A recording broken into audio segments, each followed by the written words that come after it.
Astaghfirullah. Alhamdulillah wassalatu wassalamu ala Rasulillah wa ala alihi wa sahbihi wa mawalah wa la hawla wa la quwata illa.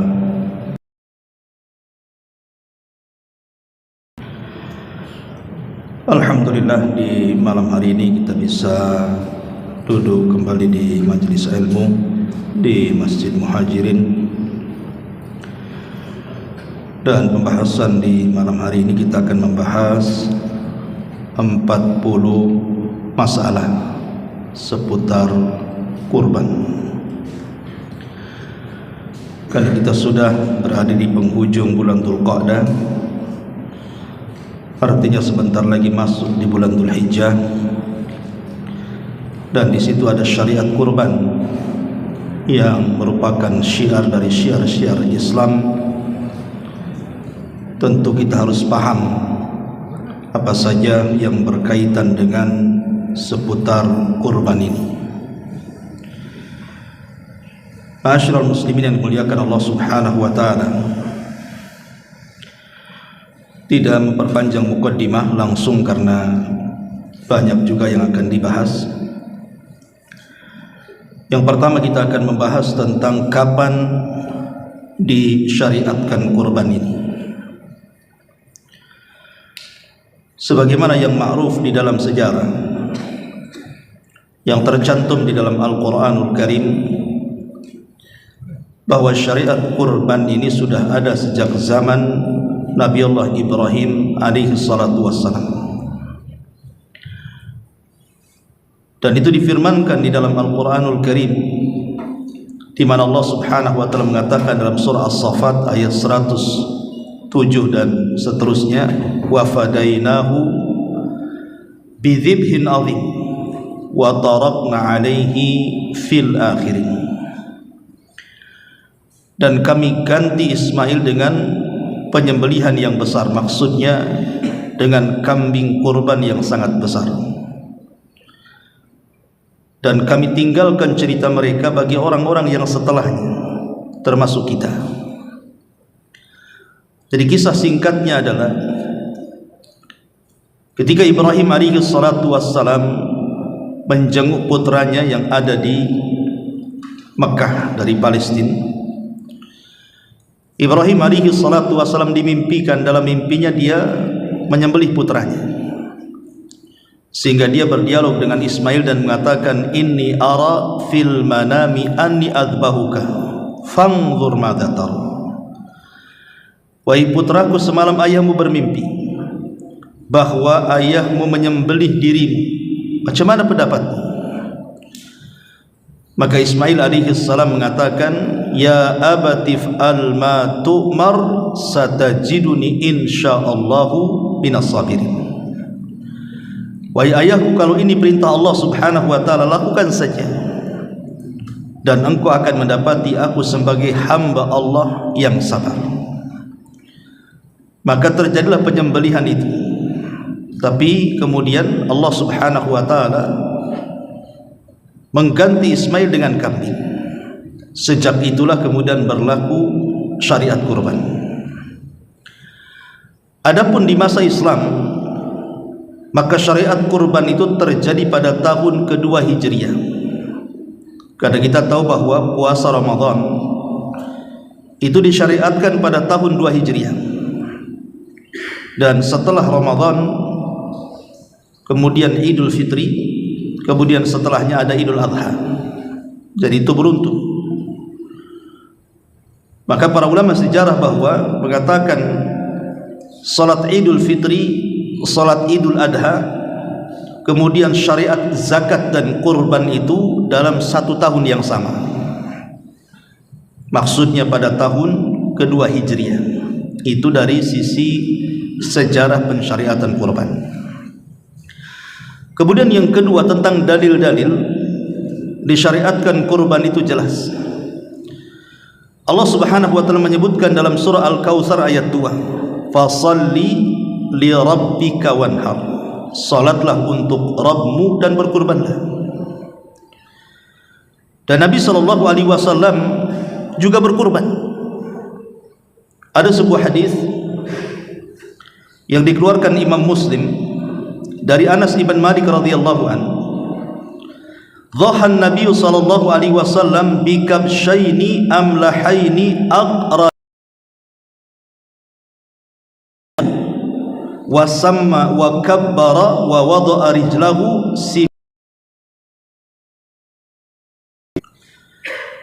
Dari Anas bin Malik radhiyallahu an, Nabi sallallahu alaihi wasallam berkorban dengan 2 kambing yang warnanya mendominasi warna hitam dan putih. Kemudian kedua-duanya bertanduk. Rasul menyembelih dengan tangannya sendiri, kemudian menyebut nama Allah dan bertakbir dan meletakkan kakinya kepada kambing yang dibaringkan. Karena beda ya menyembelih kambing kemudian menyembelih sapi dengan unta. Kalau unta kan disembelih dalam posisi dia berdiri, tapi kalau sapi dan kambing dalam posisi digulingkan. Lah Nabi SAW menyembelih 2 ekor kambing, makanya digulingkan. Dan tentu penyembelihan ini harus ada ilmu. Kalau tidak ada ilmu, maka akan menyiksa binatangnya. Karena saya pernah menyaksikan ada orang yang menyembelih sapi.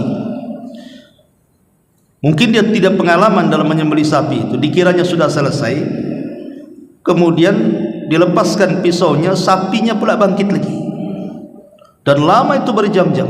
Padahal sebenarnya kalau sapi itu bangkit lagi, harusnya dirobohkan lagi, disembelih lagi supaya cepat mati, kan begitu. Nah, ini karena tidak ada ilmu di situ.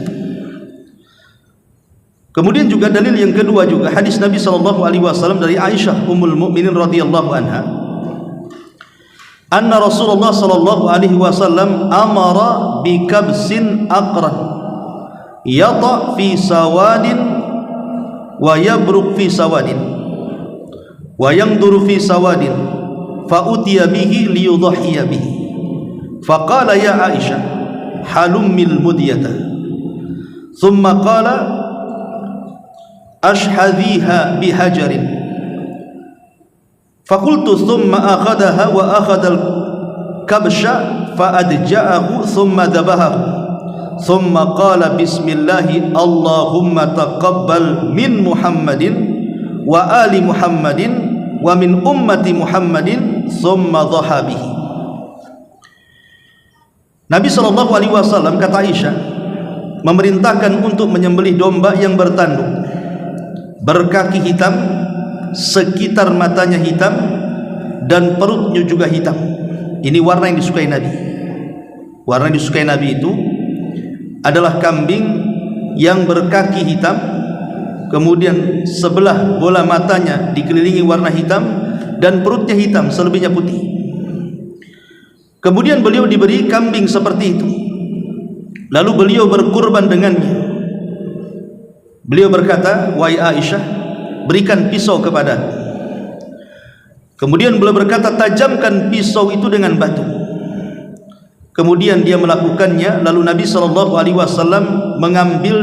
mengambil domba tersebut serta membaringkannya dan menyembelihnya. Kemudian beliau mengatakan, Bismillahi Allahumma taqabbal min Muhammadin wa ali Muhammadin wa min ummati Muhammadin. Dengan menyebut nama Allah, ya Allah, terimalah kurban dari Muhammad dan keluarga Muhammad serta umat Muhammad. Kemudian beliau SAW pun berkurban dengannya. Ini diantara syariat kurban.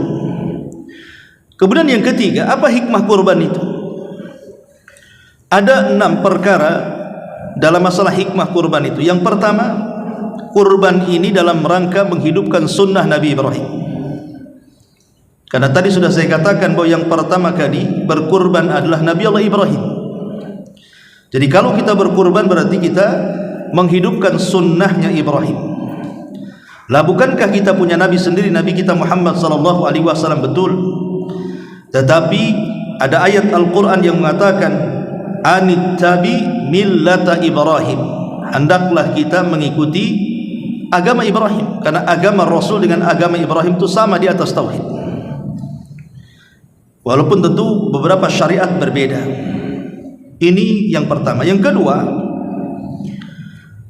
dengan berkurban itu kita mengenang sejarah bagaimana kesabaran Ibrahim alaihi salatu wassalam diuji oleh Allah subhanahu wa ta'ala untuk menyembelih putranya Ismail, padahal itu satu-satunya putra, belum punya Ishak ketika itu, masih satu putranya.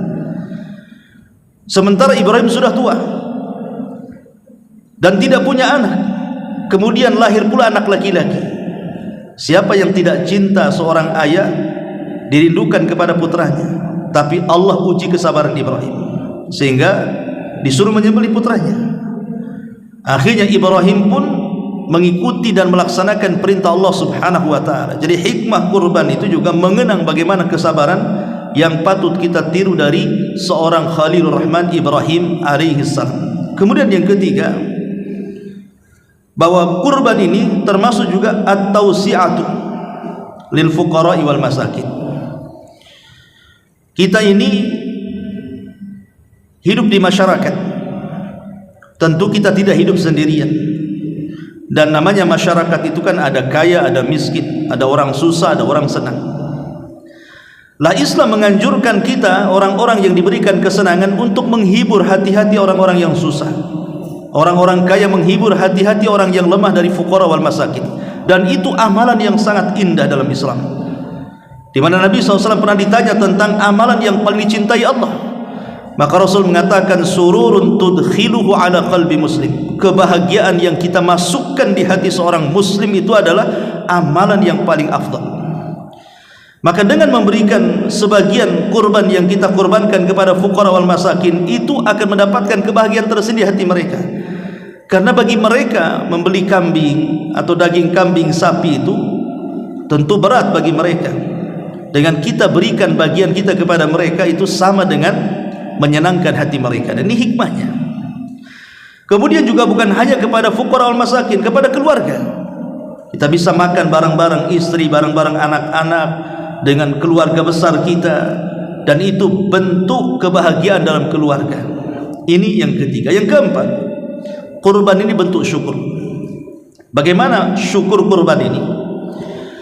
Kita tahu bahwa di antara nikmat yang Allah anugerahkan kepada kita adalah Allah menundukkan binatang-binatang ternak kepada kita.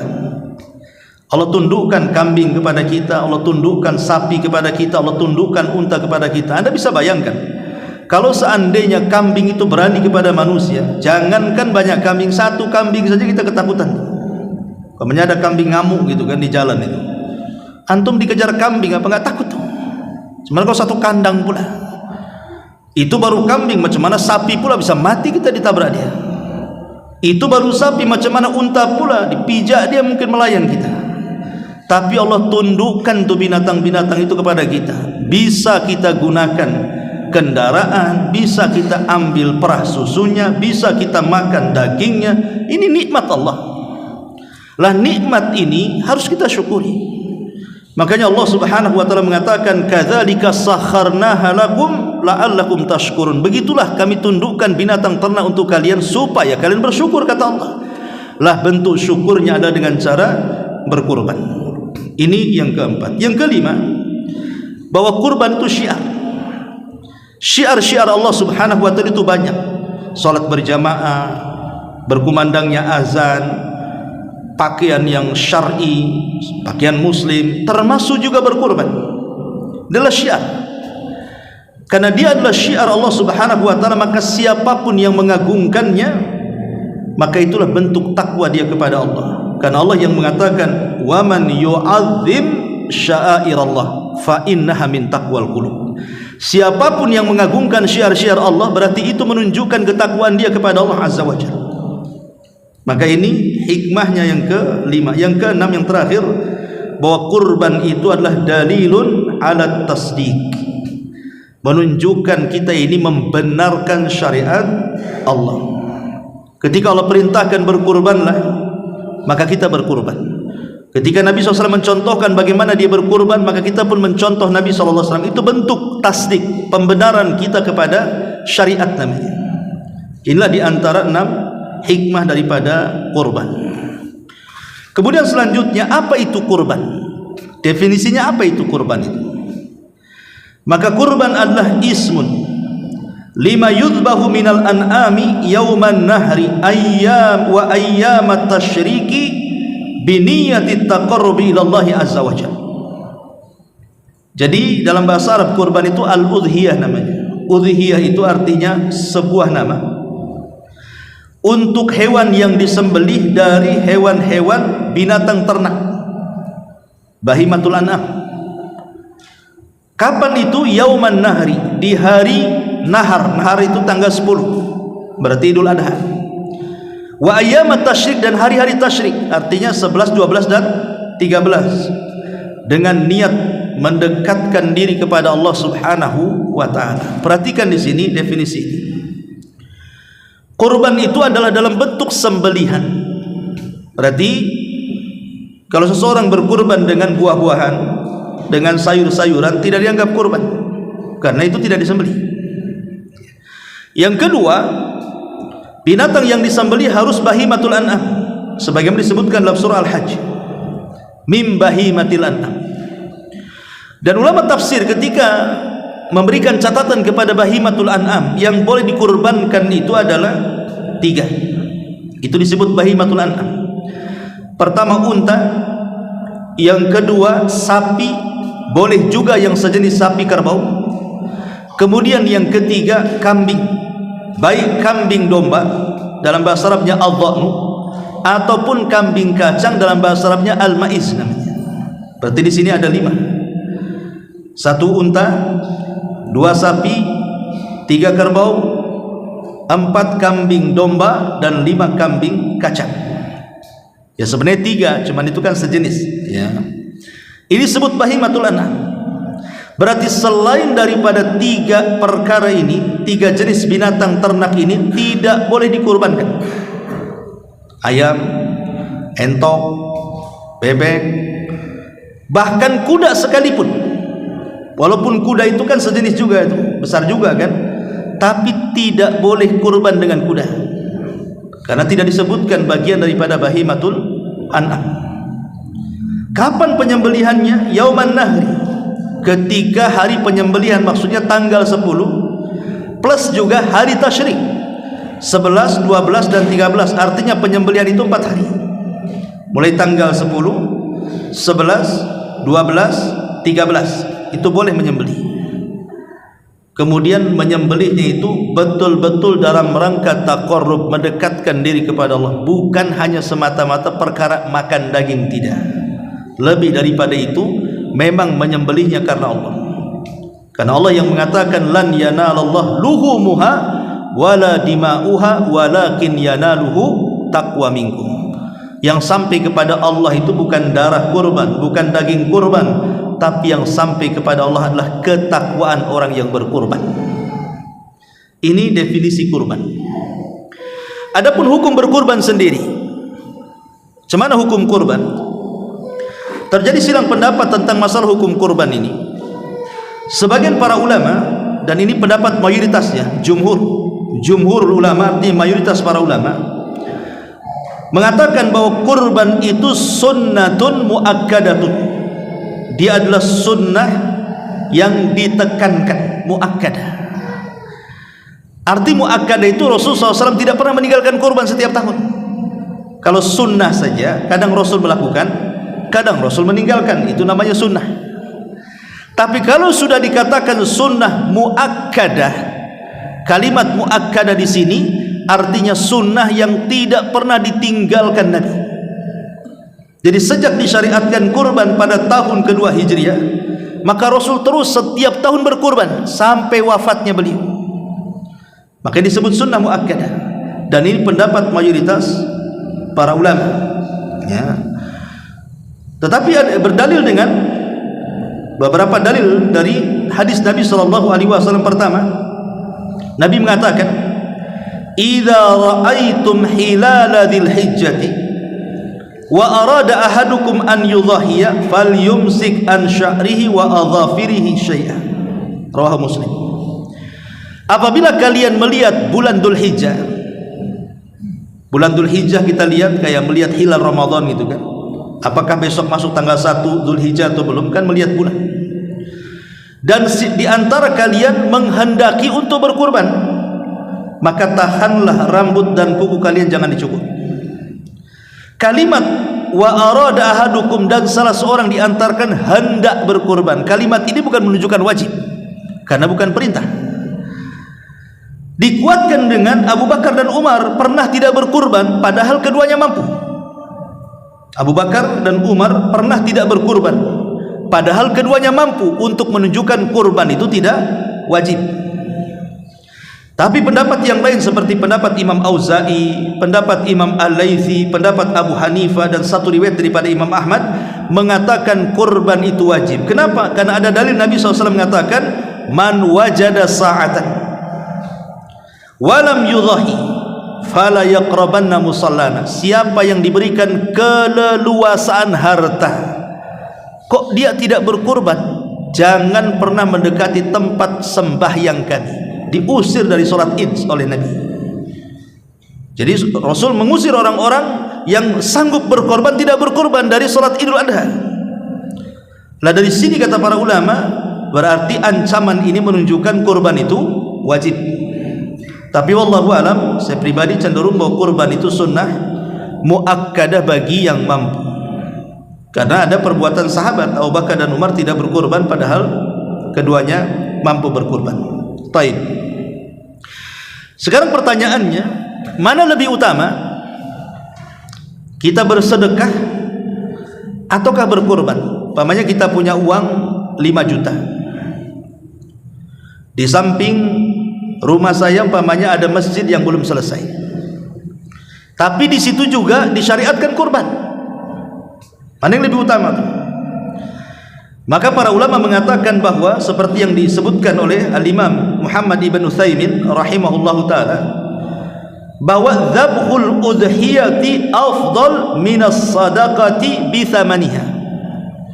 Menyembelih kurban itu lebih utama dibandingkan sedekah seharga kurban. Tentu ada alasannya. Satu, karena kurban itu adalah perbuatan Nabi. Perbuatan Nabi, dan waktunya kan terbatas, hanya tanggal 9 sampai tanggal 13 kan. Sementara sedekah itu kan tidak terbatas, dalam setahun kapan saja. Yang kedua, bahwa kalau seandainya orang memilih sedekah dibandingkan kurban, tentu orang memilih sedekah, dan nanti syiar kurban ini akan hilang. Kenapa? Karena sedekah lebih mudah dibandingkan kurban kan. Kurban itu harus beli kambingnya, nyembelih sendiri, bagi-bagikan macam-macam kan, banyak kesibukan. Jadi kalau ditinggalkan kurban kemudian beralih kepada sedekah, maka syiar kurban akan hilang. Kemudian yang ketiga, kalau memang sedekah lebih afdal dibandingkan kurban pada waktunya, itu lebih afdal tentu akan dijelaskan Nabi SAW, dan tentu Rasul akan mencontohkan seperti itu. Tapi Nabi SAW tetap mencontohkan kurban. Dari sini bahwa kalau sudah tanggal 10, 11, 12, 13, maka lebih baik kurban dibandingkan sedekah yang lainnya. Kemudian pertanyaan berikutnya, mana yang lebih utama? Sekarang kan hewan kurban kan ada 3 nih, unta, kambing, kemudian sapi. Mana yang lebih utama dari 3 hewan ini? Maka dijelaskan oleh para ulama, kalau mengikuti fatwa daripada Syekh bin Baz rahimahullah ta'ala, beliau ditanya tentang mana yang lebih afdal, beliau menjawab bahwa al-udhiyatu minal ghanami afdal, bahwa kurban dengan kambing itu lebih utama dibandingkan sapi dan unta. Kenapa? Karena Nabi SAW selama berkurban itu selalu menggunakan kambing. Riwayat-riwayat Rasul berkurban itu menggunakan kambing. Nabi pernah berkurban dengan sapi itu dengan unta ketika Rasul haji. 100 ekor unta. Yang 70 disembelih sendiri, yang 30 disuruh Ali menyembelihnya. Tapi setiap tahunnya Nabi SAW apabila berkurban menggunakan kambing. Dari sini menunjukkan bahwa berkurban dengan kambing jauh lebih baik dibandingkan berkurban yang lainnya. Ini fatwa daripada Syekh bin Baz. Tapi kalau fatwa Lajnah Daimah dan juga Imam Ibnu Utsaimin rahimahullahu taala tidak begitu. Saya akan bacakan fatwa daripada Lajnah Daimah. Ketika mereka ditanya tentang mana yang lebih utama antara tiga binatang ini, maka mereka mengatakan afdalul adhahi al-badanatu thumma al-baqaratu thumma syatu. Yang paling afdal kurban itu adalah unta. Kalau kita sanggup beli unta, beli unta. Kalau tidak sanggup membeli unta, beli sapi. Kalau tidak sanggup membeli sapi, beli kambing. Kalau tidak sanggup, bersyirikat 7 orang unta. Kalau tidak sanggup bersyirikat 7 orang sapi. Dan itu sebagaimana juga difatwakan dalam Ahkamul Udhiyah oleh Al-Imam Ibnu Utsaimin rahimahullahu taala. Senada juga beliau mengatakan al-afdalu minal adhahi al-ibil thumma al-baqar in dhaha biha kamilatan thumma dha'nu thumma al-ma'iz thumma subu al-badanati thumma subu al-baqarati. Kata Syekh Utsaimin, seafdal-afdalnya kurban itu pertama unta, kemudian sapi. Tapi ingat, bukan bersyirikat. Satu orang membeli seekor unta, satu orang memberi seekor sapi. Baru kemudian kambing domba, baru kemudian kambing kacang, baru kemudian 7 orang berserikat di unta, kemudian 7 orang berserikat di sapi. Berarti dari sini kita pahami sekarang mana lebih afdal, ini berserikat dalam sapi ataukah 1 ekor kambing. Kalau lihat rincian dari fatwa para ulama, lebih utama dengan 1 ekor kambing dibandingkan berserikat dengan sapi. Kalau lihat dari rinciannya, ya. Dan ini pendapat yang kuat wallahu alam, adalah fatwa daripada Syekh Ibnu Utsaimin dan juga fatwa Lajnah Daimah. Kenapa demikian? Karena melihat bahwa manfaatnya jauh lebih banyak dibandingkan yang sedikit. Contoh umpamanya 1 ekor unta dengan 1 ekor kambing, ya lebih banyak unta lah kan dagingnya, manfaatnya lebih banyak, fakir miskinnya lebih banyak lagi dibagi. Itulah melihat dari manfaatnya.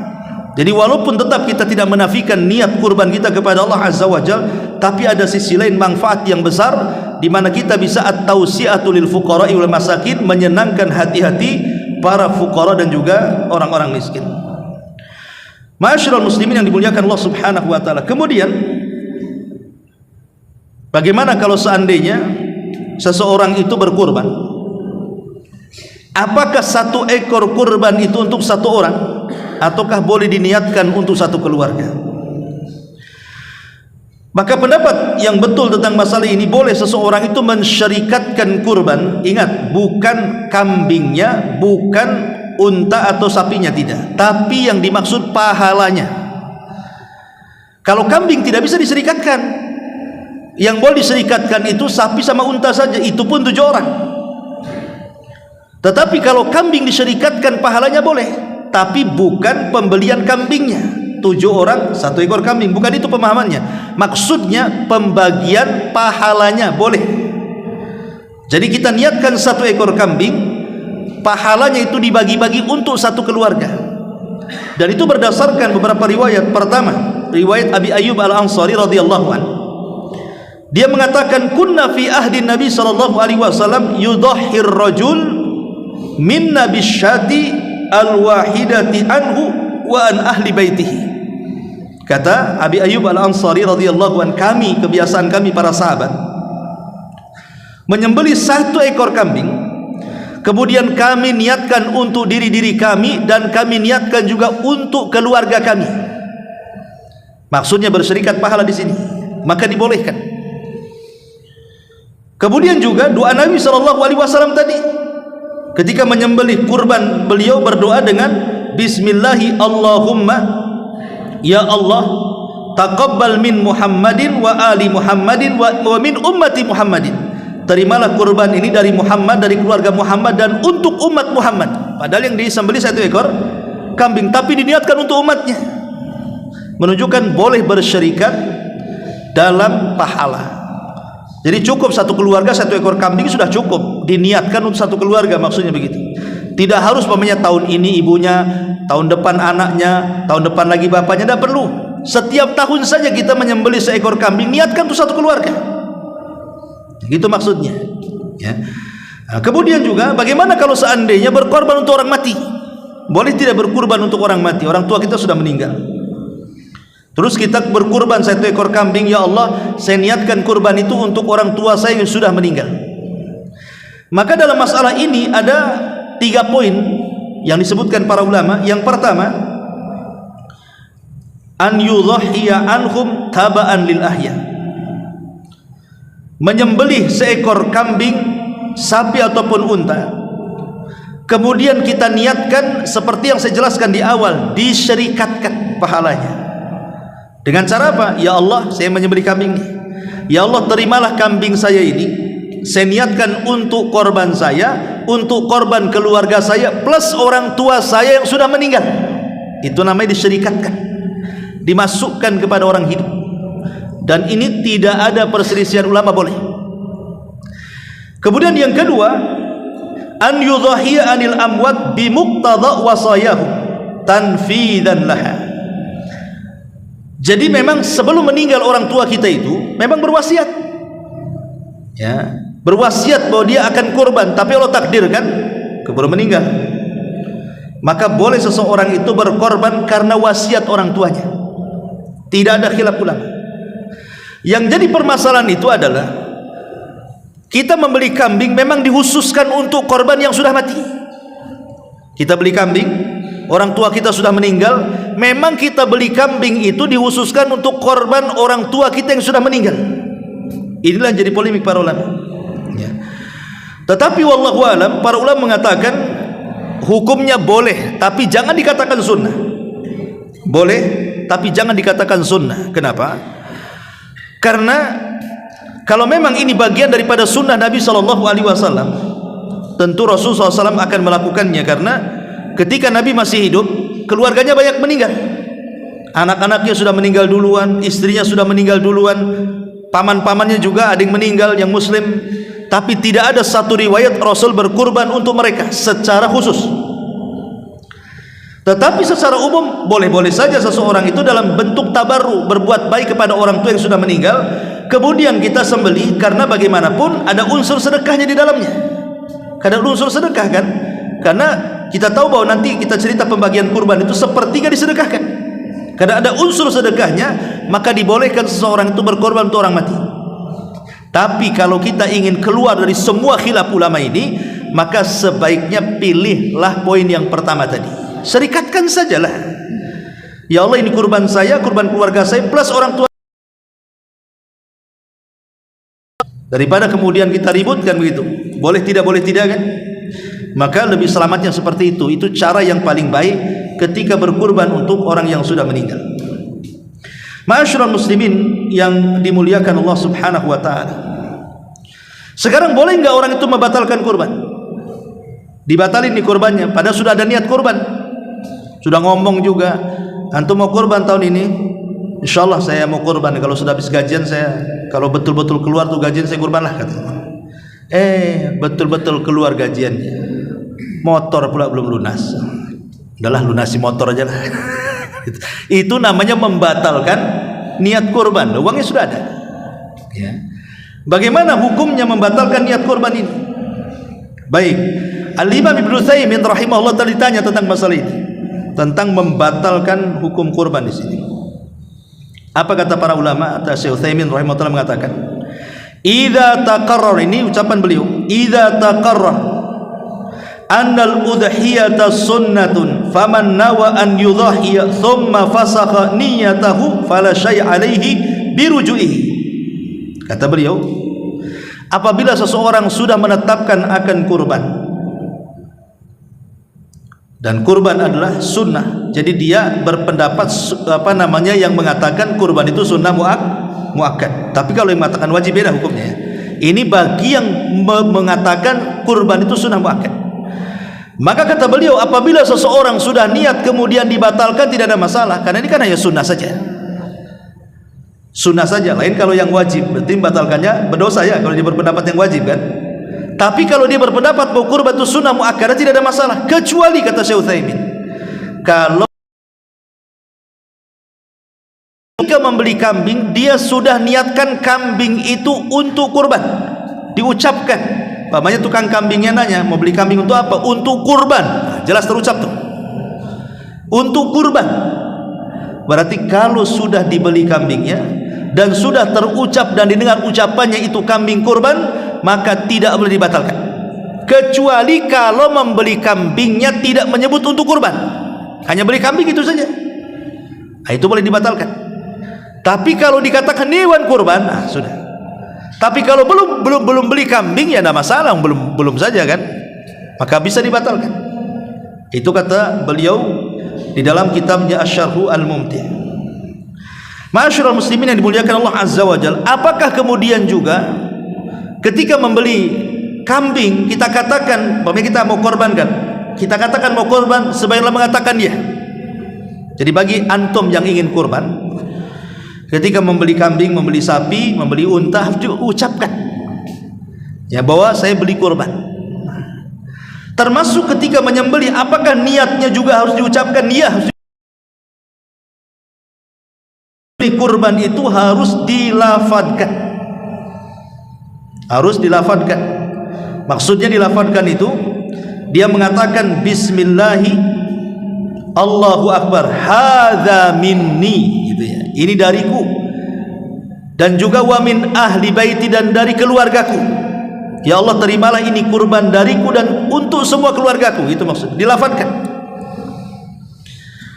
Tetapi kalau kita sebagai wakil, kita mewakili nih, seperti di Muhajirin ini kan buat panitia kurban, datang orang-orang dari luar ini naruh kurbannya di Muhajirin, berarti kan di sini sebagai wakil daripada korbaner yang di luar kan.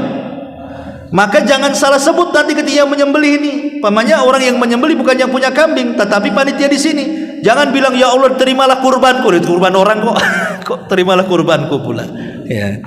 Maksudnya jangan bilang Allahumma taqabbal minni, ya Allah terimalah kurbanku, bukan, tapi Allahumma taqabbal min fulan bin fulan. Sebutkan.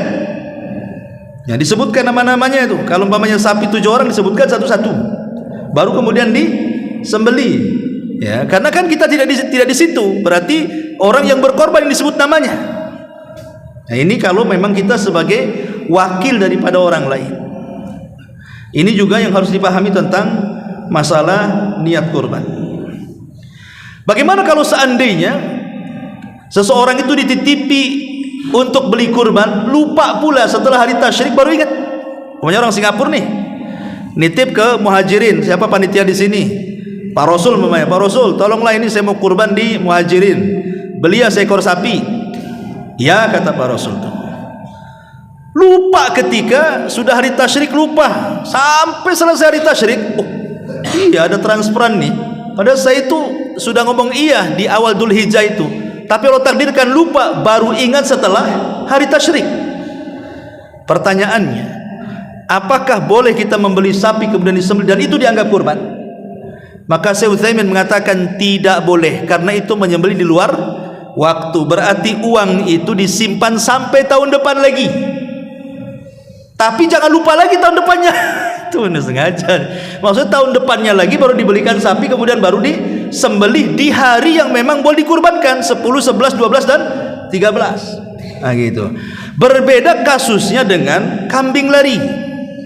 Kalau kambing lari nih, namanya kita sudah beli kambing, lari kambingnya, pas hari H-nya nggak ada, dicari-cari tanggal 11 nggak ada, tanggal 12 ada, baru kemudian ketahuan tanggal 15, rupanya sembunyi dia kambingnya, baru ketahuan tuh. Tapi kan sudah di luar tuh, sudah di luar hari tasyrik kan. Maka para ulama melihat kepada awalnya, apakah ketika dia membeli kambing kemudian dia merawatnya betul-betul bukan karena keteledoran. Kan ada orang karena keteledoran, beli kambing kok nggak diikat, dia lupa kan itu. Ini betul-betul sudah diikat, sudah dikandangi, sudah berusaha lah, nggak mungkin lolos. Tapi Allah takdirkan pamannya, entah hujan, entah angin, entah apa merusak kandangnya, kemudian pergi. maka kalau ketahuan walaupun di luar tasyrik, kalau ulama mengatakan boleh disembelih dan itu bagian kurban. Tapi kalau karena kelalaiannya, ingat, kalau karena kelalaian dia, memang dia beli kambing nggak diikatkan itu, maka tidak bisa dikurbankan kecuali tahun depan. Bagaimana kalau sama sekali tidak ketahuan nih, minggat gak ketahuan gitu kan? Maka ulama mengatakan kalau dia memang orangnya kaya, banyak uang, beli lagi. Kalau memang dia punya uang, kali sudah tidak ditemukan, seperti saya dengar itu tiban kampung dulu ada sapi masuk ke hutan gak ketemu kan itu. Alam sudah ditemukan atau enggak tuh? Ya, yang di tiban kampung itu. Sayembara aja lah kita cari. Tapi udah berapa tahun yang silam cerita orang sana gitu.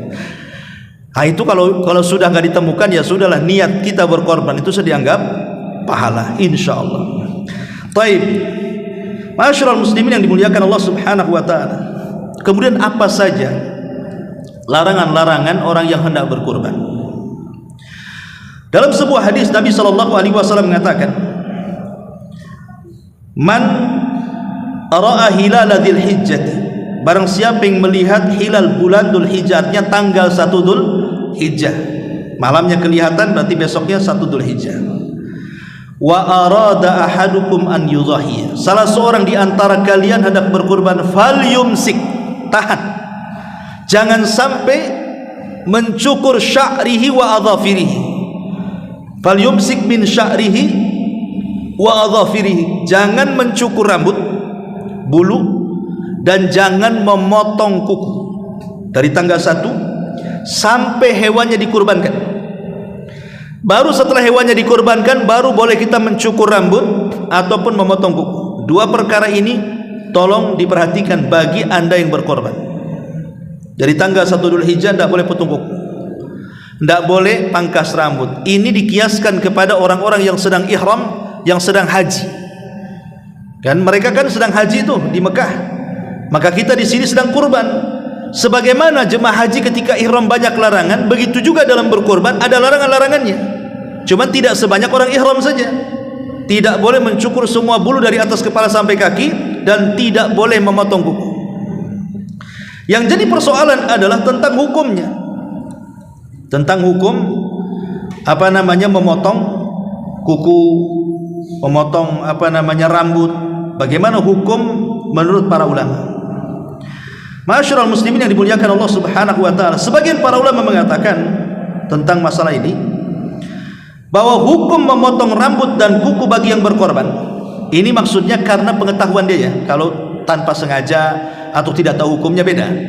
Ini sudah tahu hukumnya, ada yang mengatakan bahwa haram hukumnya, memotong itu haram. Ada yang mengatakan makruh. Dari paling tinggi makruh, paling tinggi haram. Sekarang masalahnya, bagaimana kalau seandainya kan setiap hari kita nyisir? Setiap hari kan kita nyisir. Terkadang dalam sisir itu kan terkadang ada rontokan 1, 2 kan itu. Apakah juga kita tidak boleh nyisir mulai tanggal 1 sampai tanggal 10? Apa enggak jabrik itu kepala agak disisir kan itu, ya, bagi yang panjang rambutnya?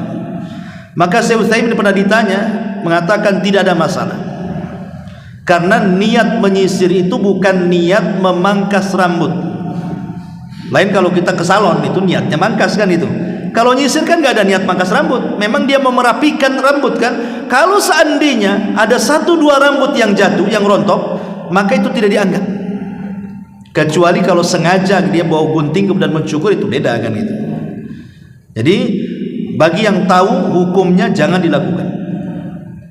Sekarang masalahnya, Ustaz, saya sudah motong rambut, sudah motong kuku, kemudian tidak ada niat kurban. Ini sudah anggaplah tanggal 8 Dzul Hijjah baru dapat uang.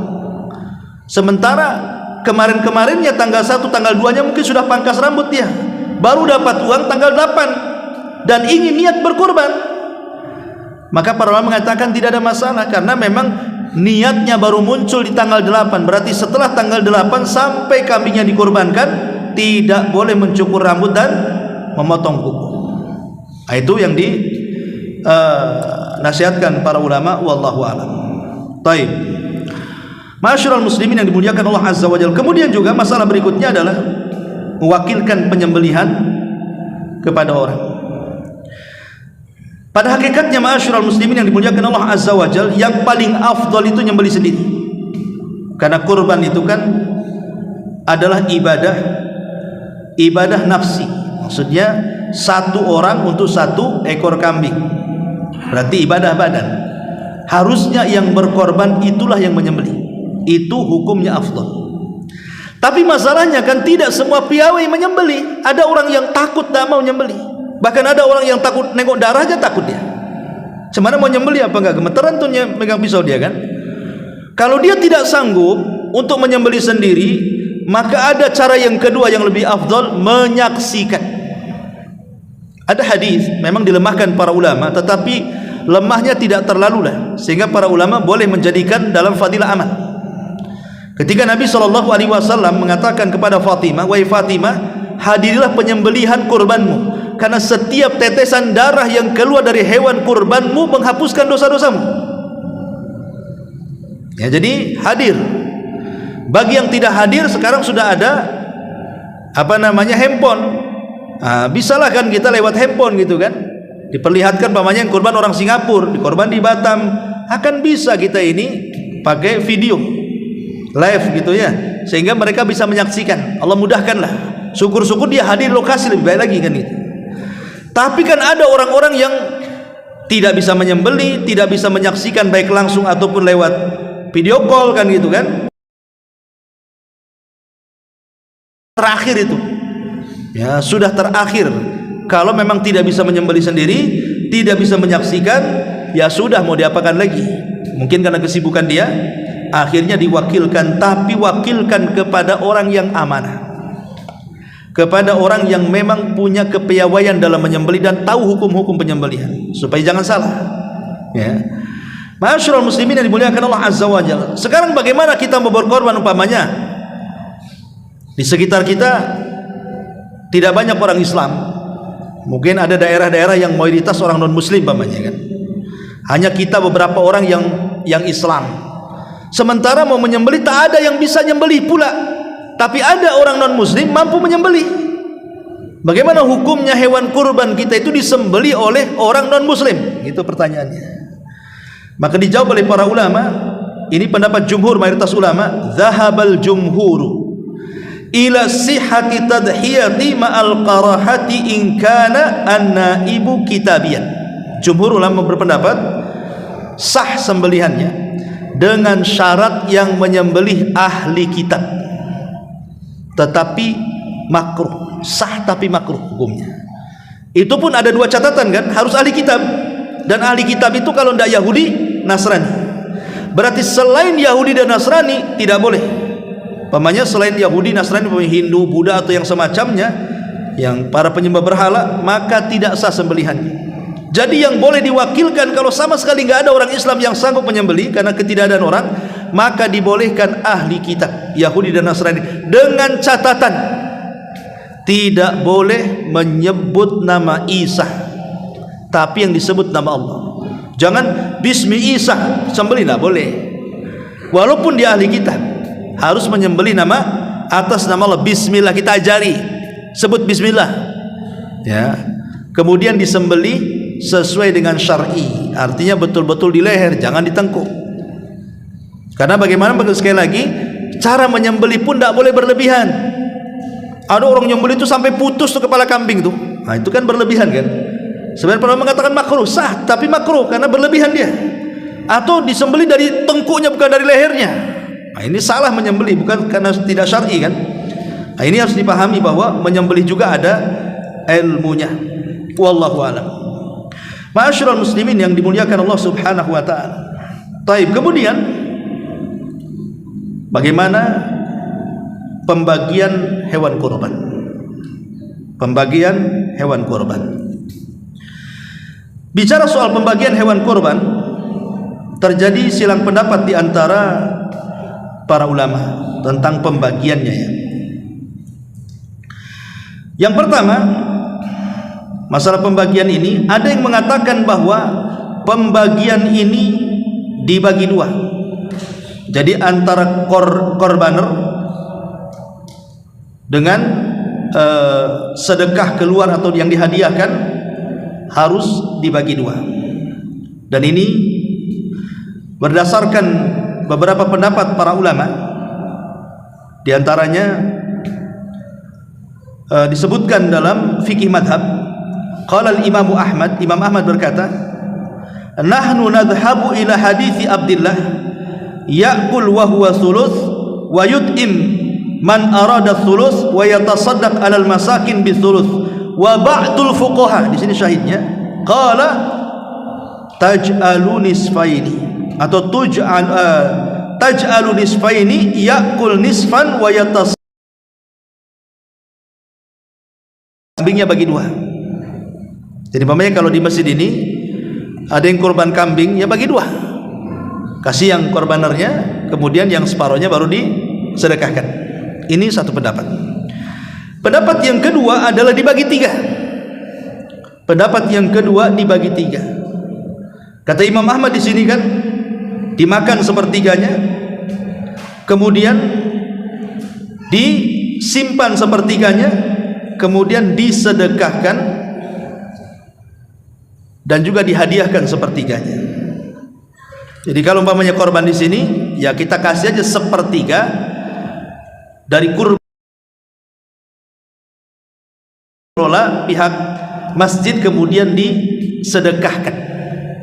sedekahkan, atau boleh jadi mungkin mau dihadiahkan kepada orang-orang kafir, tidak apa-apa. Jadi orang-orang kafir boleh mendapatkan kurban, tetapi sifatnya hadiah. Sebagaimana orang kaya juga boleh diberikan daging kurban kalau dia tidak berkurban, hanya sifatnya hadiah, karena mereka tidak boleh dapat sedekah. Sedekah itu kepada orang miskin. Kalau hadiah boleh kepada orang kaya dan boleh kepada orang kafir kalau mereka mau, ya. Karena ada orang kafir pun tak mau juga sembelian kita kan. Kalau mereka mau kasih saja, ya. Tapi biasanya senang lah kalau dapat sembelian itu. Nah, jadi sekali lagi, tetapi kata para ulama, kata Imam Ibnu Qudamah rahimahullahu taala, pembagian ini sifatnya sunnah. Pembagian ini sifatnya sunnah, tidak wajib. Ya. Artinya kalau seandainya kita kurban, kemudian pamannya dia naruh ke masjid, saya kasih ongkos sajalah berapa ke panitianya, tapi nanti ya semua dagingnya antar ke rumah. Boleh saja. Kan tidak wajib hukumnya. Tetapi bagaimanapun kan kita harus ikut sunnah kan.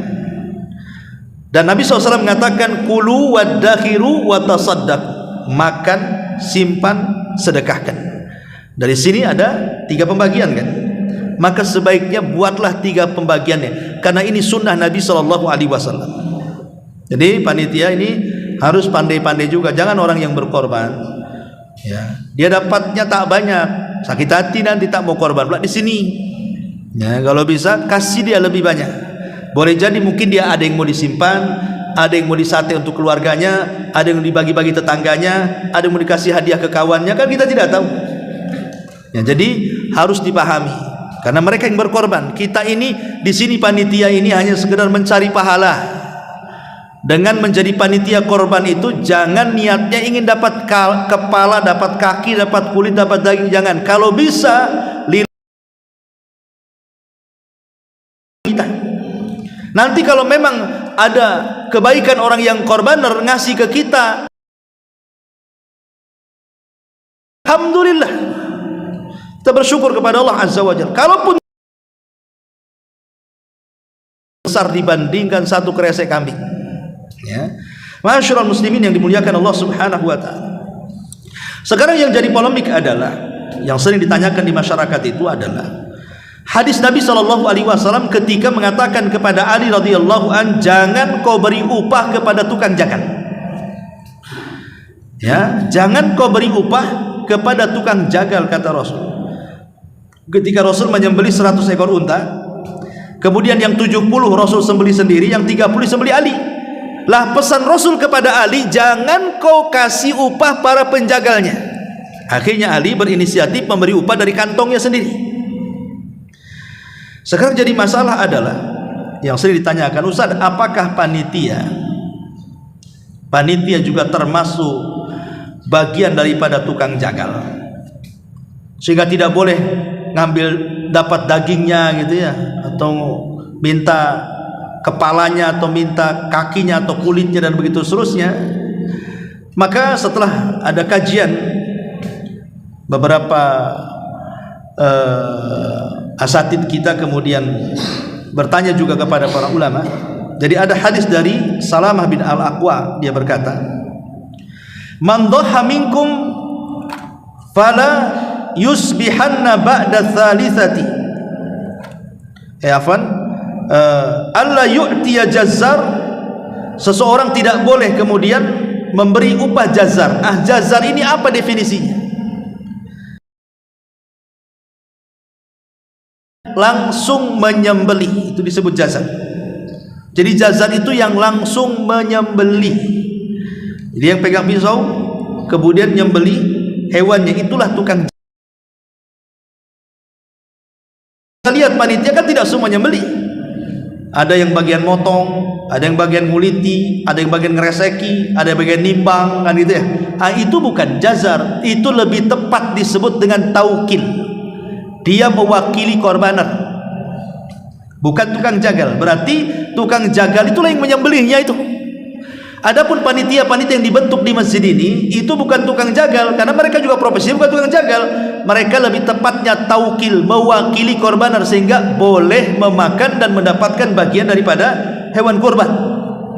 Ini harus dipahami tentang larangan tidak boleh memberikan upah kepada tukang jagal. Berarti tukang jagalnya kita upah dari yang lainnya, tidak usah kemudian kita nuruti tukang jagal. Karena ada zaman dulu itu kan, kalau dia menyembelih berarti dia berhak mendapatkan kepala, mendapatkan kaki, mendapatkan kulit. Oh, tidak bisa. Kalaupun mau ngasih upah tukang jagal, kasih pakai duit berapa kan gitu ya. Walaupun dia dapat bagian bukan upah, memang dia dapat bagian entah karena dia miskin atau sebagai hadiah dari korbaner, itu tidak ada masalah. Tapi kalau umpamanya dia mengambil bagian dari daging, kulit, kepala, kaki atau apapun namanya dari anggota badan kurban itu, kalau itu sebagai upah maka haram hukumnya. Ya, jadi itu harus dipahami tentang masalah ini.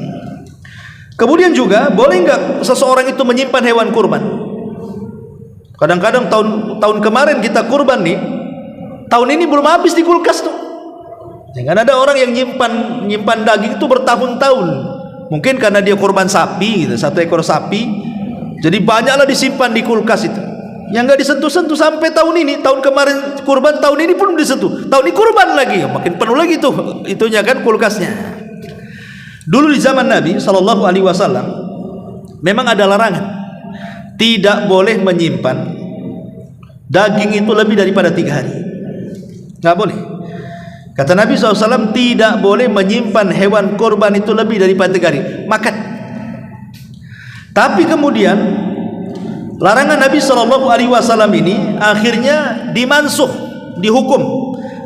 Hukumnya dihapus dengan sabda Nabi SAW, kulu wadakhiru watasaddaqu, makanlah, simpanlah. Berarti boleh menyimpan. Dihapus larangan yang 3 hari itu menjadi boleh, apalagi kemudian dengan canggihnya teknologi di zaman sekarang, ada kulkas, ada freezer, ada macam-macam yang sanggup kemudian ataupun dibuat makanan kaleng gitu ya, sehingga bisa bertahan bertahun-tahun, maka dibolehkan menyimpan hewan kurban walaupun sebaiknya dimakan.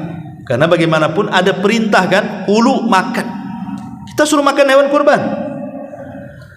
Bahkan Imam Ibnu Hazm, seorang ulama Andalus, ketika memahami kalimat kulu, makanlah, karena ini sebuah perintah, maka hukumnya wajib. Kalau orang yang korban tidak makan dari hewan kurbannya, berdosa dia. Itu kata Imam Ibnu Hazm. Karena ada perintah Allah, kulu, ya, makan, kata Allah itu. Wa kulu minha wa at'imul qani al mu'tar, kata Allah, makanlah dari hewan kurbanmu, kemudian sisanya sedekahkan. Kata Imam Ibnu Hazm, perintah ini yufidul wujub, berarti memiliki makna wajib. Berarti kalau tidak makan kurban orang yang berkurban, dia berdosa tuh, menurut pendapat Imam Ibnu Hazm Al-Andalus. Tetapi pendapat jumhur mayoritas ulama tidak, makan hewan kurban itu hukumnya sunnah. Hukumnya sunnah. Tetapi juga harus melihat, walaupun sunnah tetap harus melihat kondisi badan kita. Karena Agama ini kan terbina di atas maslahat dan mafsadah. Walaupun pamannya sunnah, tapi kalau ada mafsadahnya, ya jangan. Contoh pamannya kalau makan kambing naik kolesterolnya, makan kambing naik gulanya, makan kambing naik asam uratnya, jadi masalah jadinya kan? Ya, maka tidak ada masalah, tidak makan. Disedekahkan semuanya pun alhamdulillah tidak ada masalah. Ya, ma'asyiral muslimin yang dimuliakan Allah Subhanahu wa taala, itu juga masalah-masalah yang harus dipahami. Ya. Termasuk juga masalah yang lain tentang syarat-syarat kurban. Syarat-syarat kurban ini dijelaskan oleh para ulama. Ada beberapa syarat yang harus dipahami, khususnya Anda yang ingin berkurban, wajib tahu syarat-syaratnya. Apa saja syarat-syaratnya? Yang pertama, ya, syarat-syarat kurban itu yang berkaitan kurban dengan hewan kurbannya dulu, yang berkaitan dengan hewan kurbannya. Dia harus bahimatul an'am, tadi sudah jelaskan, kambing, sapi, unta atau yang sejenisnya, kerbau dan kambing kacang. Ya. Kemudian yang kedua, harus terbebas dari cacat. Dan cacat yang menjadikan korban tidak sah ada 4. Jangan sampai kita membeli hewan kurban ada 4 cacat yang disepakati ulama. Kalau dipaksakan tidak sah kurbannya. Dan itu tertuang dalam hadis Nabi SAW. Kata Nabi SAW, arbaun, 4 perkara, la tajuzu fil adhahi, tidak boleh ada pada hewan kurban. Yang pertama kata Rasul, al-awra al-bayyin awaruha. Yang pertama, buta sebelah dan jelas butanya. Yang kedua, al-arja al-bayyinu arajuha, pincang hewannya dan pincangnya jelas, ketika jalan tuh nampak dia dingkut-dingkut tuh, pincang-pincang tuh. Ya.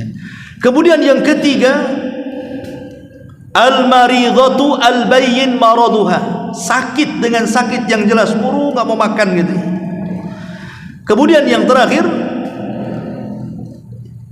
kata Nabi SAW, al-hazila, kambingnya terlalu kurus sekali, mungkin sudah tua sehingga tidak bersumsum, atau mungkin kurang gizi akhirnya kurus sekali, maka tidak boleh dikurbankan 4 perkara ini.